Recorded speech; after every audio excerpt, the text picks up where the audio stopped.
सर्वांना नमस्कार. अमर मानसी या लव्ह स्टोरीचे 26 एपिसोड यापूर्वीच अपलोड केलेले आहेत. कृपया ते सर्व एपिसोड ऐकण्यासाठी आपल्या चॅनलला भेट द्यावी. आता वळूया आपल्या स्टोरीकडे. राजलक्ष्मीनं अमर आणि मानसीला टेरेसवर एकत्र पाहिलं. अमरच्या तोंडाला लागलेली लिपस्टिक मानसीला दिसली आणि तिने त्याला खुणावलं. अमरने उलटा हात फिरवून ती लिपस्टिक पुसून काढली आणि तो कसा बसा खोटं बोलत खाली निघाला. आणि आई म्हणाली, अमर थांब. आणि अमर घाबरला. त्याने मागे वळून पाहिलं आणि हसतच म्हणाला, काय ग, काय झालं? आणि राजलक्ष्मी म्हणाली, तू माझ्या खोलीत ये, मला तुझ्याशी काहीतरी महत्त्वाचं बोलायचं आहे. अमर म्हणाला, हो आलोच. असं म्हणत अमर जीप चावत खाली गेला. आणि मानसीसुद्धा घाबरली आणि मनातच म्हणाली, मेलो आता.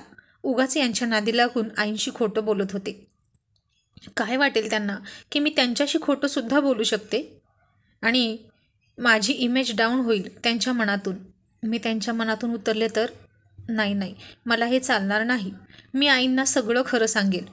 पण अमरने शपथ घातली आहे, त्यांचं काय करू मी? मी जर त्यांची शपथ मोडली आणि आमच्या नात्याला नजर लागली तर? नाही, मला हे पण चालणार नाही. देवा, काय करू मी? असा विचार करतच तीही खाली आली आणि किचनमध्ये गेली. मग आता अमर आणि आई दोघेही आईच्या खोलीत होते.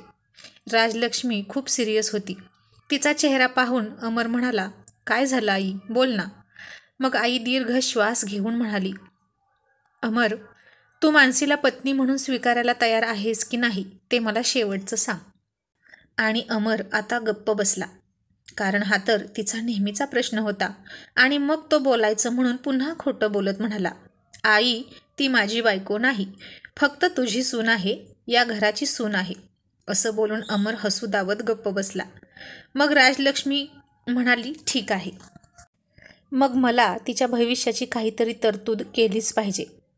आता सगळं सुरळीत झालं आहे. लॉकडाऊनसुद्धा संपलं आहे. मी मानसीचं दुसरं लग्न लावून देण्याचा विचार करते. आणि हे ऐकून तर अमर चाटच पडला आणि धक्का बसून म्हणाला, आई, मानसीचं दुसरं लग्न? काय गरज आहे? तिचं लग्न झालंय ना? राजलक्ष्मी म्हणाली, अमर, पण या लग्नाचा तिला काय फायदा? काहीच नाही. मग तिने आयुष्यभर या नात्याचं ओझं सहन करत राहायचं का? तू सुद्धा तुझ्या आयुष्यात तिला स्थान द्यायला तयार नाहीस. त्या घरात कोणत्या हक्काने राहील ती? फक्त सेवाच करत राहील का ती आमची? ती एक भोळी आहे, खोळी आहे, म्हणून आयुष्यभर सून म्हणून राहायला तयार आहे. सागरच्या पाठोपाठ मुलगा म्हणून आमची सेवा करायला तयार आहे. पण मला तिच्या भविष्याची चिंता आहे. तुझा असा एककली स्वभाव, तू सुद्धा इथेच थांबला आहेस, अडून बसला आहे. आणि ती सुद्धा. तुमची आयुष्य थांबली आहेत. म्हणून मला असं वाटतं की मी माझा निर्णय बदलावा आणि मानसीचं दुसरं एका चांगल्या मुलासोबत लग्न करून द्यावं, जो तिच्यावर प्रेम करेल, मनापासून तिचा स्वीकार करेल, तिला सुखात ठेवेल. आता अमरला हा विषय सुद्धा ऐकू वाटत नव्हता, कारण आता त्याच्यापेक्षा जास्त या जगात तिच्यावर कोणच प्रेम करत नव्हतं. ती तर त्याचा आत्मा झाली होती. पण तरीही अमर खरं बोलत नाही. मग तो म्हणाला, आई, पण आता कोण करेल तिच्याशी लग्न? राजलक्ष्मी म्हणाली, त्याची काळजी तू करू नकोस, सगळेच तुझ्यासारखे नसतात. अमर म्हणाला, पण आई, मानसी यासाठी तयार होईल? आई म्हणाली, का नाही होणार? आजपर्यंत तिनं सगळं माझं ऐकलं आहे, मग हे सुद्धा ती ऐकणार. तू माझ्या पोटचा मुलगा असून माझं ऐकत नाहीस, पण ती मात्र माझं सगळं ऐकते. ती माझी पसंती होती, सागरचं प्रेम होतं, म्हणून मला सागरच्या इच्छेखातर तिला या घरात आणायची होती. आणि म्हणून मी हा अट्टहास केला, कारण माझ्या स्वप्नात सागर आला होता त्याच रात्री आणि म्हणाला होता की आई, मी परत येणार आहे, आपल्या घरी मी परत येतोय. आणि मला वाटलं की तो तुझ्या आणि मानसीच्या पोटी बाळ होऊन जन्माला येणार आहे. म्हणून आत्तापर्यंत मी स्वार्थीपणा करत हट्ट धरून बसले होते की तू मानसीचा स्वीकार करावा. पण मला आता असं वाटतंय की आमची स्वप्न ही स्वप्नच राहणार आहेत. आणि आता अमर शांत झाला. त्याला आत्ता वाटत होतं की आईला सांगावं की त्याने मानसीचा स्वीकार केला आहे. पण आता आई नाराज होती आणि ही ती योग्य वेळ नव्हती, म्हणून तो गुपचूप माघारी गेला. आणि राजलक्ष्मी आलिशाचा विचार करू लागली आणि म्हणाली, काय आहे इतकं त्या मुलीमध्ये जो अमर तिला विसरायला तयार नाही? मानसीचं दुसरं लग्न करून द्यावं का, म्हणजे सगळा गुंताच संपेल. अमरला अमरचं प्रेम मिळेल आणि सगळेच सुखी राहतील. पण माझा सागर परत येणार नाही. आणि राजलक्ष्मी रडायला लागली. दिवसभर राजलक्ष्मी गप्प गप्प होती. दुपारच्या जेवणाला सुद्धा आणि रात्रीसुद्धा तिने जास्त काही खाल्लं नाही. आता रात्री अमर पुन्हा गुपचूप त्यांच्या बेडरूममध्ये आला आणि ती त्याच्या मिठीत शिरली.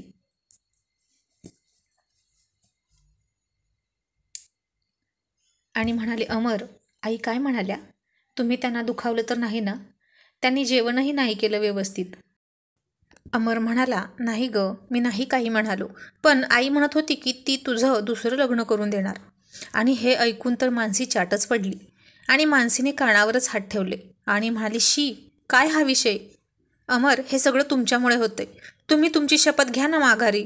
तुम्हाला नसेल सांगता येत तर मी आईंशी बोलते, त्यांना त्रास होतोय हो. अमर म्हणाला, पण तू तिचं ऐकू नकोस ना, सिंपल. मानसी म्हणाली, मी आईंचं कधी ऐकलं नाही, असं कधी झालं आहे का? अमर तिच्याकडे बघत म्हणाला, मनू, म्हणजे तू तिचं ऐकून दुसरं लग्न करशील? आणि तिने त्याचा कानच पिळला आणि म्हणाली, खबरदार, पुन्हा असलं काही बोलला तर. मी माझ्या स्वप्नातल्या स्वप्नात सुद्धा असला विचार करत नाही. पण मला भीती वाटते, आईंना काही झालं तर या टेन्शनमुळे. अमर पुन्हा तिला मिठीत घेत म्हणाला, नको काळजी करू, आयर्न लेडी आहे ती, तिला काही नाही होत. माझी आई आहे ग ती. मी तुझ्यापेक्षा जास्त चांगला ओळखतो तिला. पण नको काळजी करू, मी बघतो तिला कसं खरं सांगायचं. पण एक चांगली संधी शोधतोय ना, तिला सरप्राईज द्यायचं आहे ना आपल्याला. मग असंच कसं द्यायचं? त्यासाठी एखादं सरप्राईज गिफ्ट प्लॅन करायला नको का? असं म्हणून त्यानं तिला जवळ घेतली आणि आता मानसीने त्याच्या छातीवर डोकं घासायला सुरुवात केली. अमरने तिच्या मानेवर किस केला आणि ती उत्तेजित व्हायला लागली. त्याच्या मिठीतच अस्वस्थ अशी हालचाल करायला लागली आणि इतक्यात अमरचा फोन वाजला आणि त्या दोघांना डिस्टर्ब झाला. अमरनं फोन घेतला आणि पाहिलं तर आलिशाचा फोन होता. अमर तिला म्हणाला, मनू, 5 मिनटं, आलोच हां. असं म्हणून तो सागरच्या रूममध्ये गेला आणि मानसी खूप नाराज झाली. 5 मिनिट म्हणता म्हणता 1.5 तास होऊन गेला तरी अमर परत आला नाही आणि मानसी हिरमुसलेल्या चेहऱ्याने झोपी गेली. आता 1-2 दिवस त्या दोघांनी हे नाटक कंटिन्यू केलं. दिवसभर लांब राहायचे, रात्री गुपचूप एकत्र यायचे आणि पुन्हा सकाळी वेगळे राहायचे. आता अमर बाहेर गेला होता आणि मानसीला अचानक चक्कर आली. त्यावेळी मानसी किचनमध्ये होती. विकास आणि राजलक्ष्मीनं तिला बेडरूममध्ये नेलं. राजलक्ष्मीनं डॉक्टरांना बोलावलं. डॉक्टरने तिला चेक केलं. ती अजूनही बेशुद्ध अवस्थेतच होती. तिला वाटलं पुन्हा अमर आणि दोघांची भांडणं झाली की काय, आणि पुन्हा मानसी उपाशी राहिली असेल म्हणून तिला चक्कर आली, असं राजलक्ष्मीला वाटलं. ती खूप काळजीत पडली होती. मानसी अजून बेशुद्धच होती. राजलक्ष्मी म्हणाली, डॉक्टर, मानसीला अशी सारखी चक्कर येते हो, मागच्या वेळी पण आली होती की नाही तशीच. डॉक्टर म्हणाले, मिसेस सरदेशमुख, यावेळची चक्कर वेगळी आहे. राजलक्ष्मी आणखीनच घाबरली आणि म्हणाली, म्हणजे डॉक्टर, तिला आणखीन काही झालंय का? डॉक्टर म्हणाले, झालंय नाही, होणार आहे. अभिनंदन मिसेस सरदेशमुख, तुम्ही आजी होणार आहात. आणि क्षणभर राजलक्ष्मीचा तिच्या कानावर विश्वासच बसला नाही. ती म्हणाली, डॉक्टर, तुम्ही हे काय बोलताय? हे कसं शक्य आहे? डॉक्टर म्हणाले, का, काय झालं शक्य नसायला? राजलक्ष्मी म्हणाली, म्हणजे डॉक्टर, आता तुमच्यापासून काय लपवायचं? तुम्ही तर घरचेच आहात. अमर आणि मानसीबद्दल तुम्हाला माहीतच आहे. अमरने अजून मानसीचा स्वीकार केला नाही. आणि डॉक्टर हसून म्हणाले, अहो, कोण म्हणालं असं? या लॉकडाऊनमध्ये तर उलटं त्यांचं प्रेम ओसंडून वाहत होतं. शेजारी पाजारी विचारा, टेरेसवर तर त्यांनी रंगमंच करून ठेवला होता. नवीन नवीन लग्न झालेली जोडी आहे म्हणून सगळेजण त्यांना हसत होते आणि कौतुकही करत होते.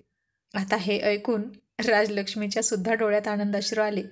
मग डॉक्टर म्हणाले, म्हणजे या दोघांनी तुम्हाला अजून काही नाही सांगितलं? खरं खरं? फारच छुपं रुस्तम दिसतात दोघेही. आणि कित्येक वेळा ते दोघे माझ्याकडे आलेही होते, सल्ले घ्यायला फोनवर सुद्धा बोलले होते. आणि आता डॉक्टरांकडून राजलक्ष्मीला सगळंच कळलं. अमरला कोरोना झाला होता हे सुद्धा. डॉक्टर पलीकडच्याच गल्लीत राहत होते, त्यामुळे त्यांना सगळं माहीत होतं. आणि डॉक्टर जाता जाता म्हणाले, या लॉकडाऊनमुळे कोणाचा फायदा होवो अथवा ना होवो, पण तुमच्या अमरने मात्र चांगलाच फायदा करून घेतला. तसं विकास आणि राजलक्ष्मीसुद्धा हसू लागले.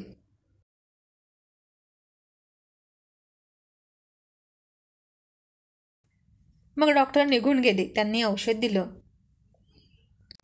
आणि मानसी शुद्धीवर आली. ती उठू लागली. राजलक्ष्मी तिला उठायला मदत केली आणि तिथंच टेकून बसवली.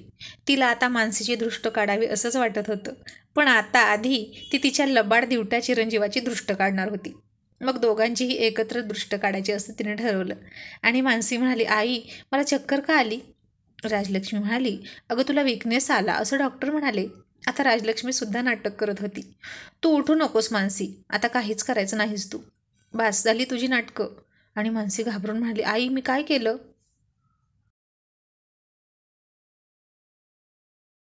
राजलक्ष्मी म्हणाली, अगं म्हणजे तू जेवण करत नाहीस ते नाटक बाज झालं असं म्हणायचं होतं मला.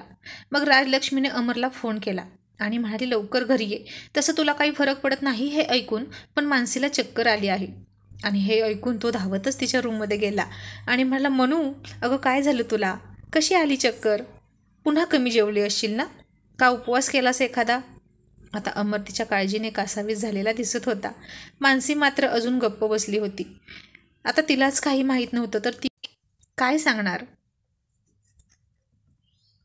मग त्यानं तिचा हात हातात पकडला आणि तिला कुशीत घेऊन कुरवाळत म्हणाला, सांग ना मनू काय झालं?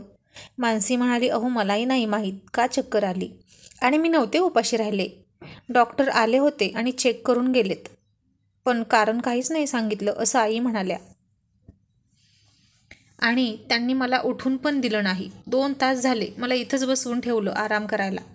तो म्हणाला, मग तिचं बरोबरच आहे, तू नक्कीच उपाशी राहिली होतीस. आई आल्यापासून तू जेवलीस की नाही जेवलीस याकडे माझं लक्ष नाही गेलं गं. हे नाटक करण्याच्या नादात माझं दुर्लक्ष झालं तुझ्याकडे. पण आता बास. मी आत्ता तुझ्यासाठी दूध आणतो आणि आईबाबांना सुद्धा खरं खरं सांगतो. आणि इतक्याच राजलक्ष्मी दारात येते आणि म्हणते, आता आम्हाला कुणीच काही सांगण्याची गरज नाही. आणि त्यांना पाहून मानसी लाजायला लागली आणि अमरने सुद्धा तिच्या खांद्यावरून हात काढला आणि म्हणाला, आई बाबा तुम्ही? हो आम्हीच. आणि लबाडा तू जरी काही नाही सांगितलं तरी आता चोरी पकडली. अमर म्हणाला, आई कसली चोरी? राजलक्ष्मी म्हणाली, तुम्ही दोघांनी माझ्याशी खोटं बोललात, पण तो मात्र माझ्याशी खरं बोलला. तो कोण तो? असं बुचकाळ्यात पडत अमरने विचारलं. आता अमर आणि मानसीला मात्र काहीच समजेना, पण ते दोघेही लाजत होते. मग राजलक्ष्मीने हातात मीठ मोहरी घेतली आणि तिथेच दोघांची दृष्ट काढली. तिच्या डोळ्यात आता आनंदाश्रू जमा झाले होते.